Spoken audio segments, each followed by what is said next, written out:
हाय नमस्कार. माझ्या चॅनलमध्ये तुमचं स्वागत आहे प्रिया कुकिंग रेसिपीमध्ये.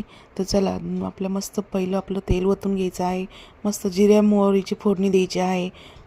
टिक आपलं लसूण ठेचून टाकायचं आहे. आपले मिरच्या टाकायच्या आहे. कढीपत्त्याची फोडणी द्यायची आहे. हळद टाकायची आहे आणि थोडंसं हिंग टाकायचं आहे. आणि आपलं आता कढी करणार आहोत. त्याच्यात बेसन घ्यायचं आहे आणि दही फेटून घ्यायचं आहे. एकत्र करून थोडंसं पाणी टाकायचं आहे आणि आपलं कढी तयार झालेली आहे. तर बघू शकता माझी कढी मस्त तयार आणि खमंग वास येत आहे. तर आपल्याला भजी करायला घ्यायची आहे. एक वाटी बेसन घेतलेलं आहे. हळद घ्यायची आहे. थोडंसं तिखट घ्यायचं आहे. चवीपुरतं मीठ घ्यायचं आहे आणि सोडा सगळं शेवटी टाकायचं आहे आपल्याला.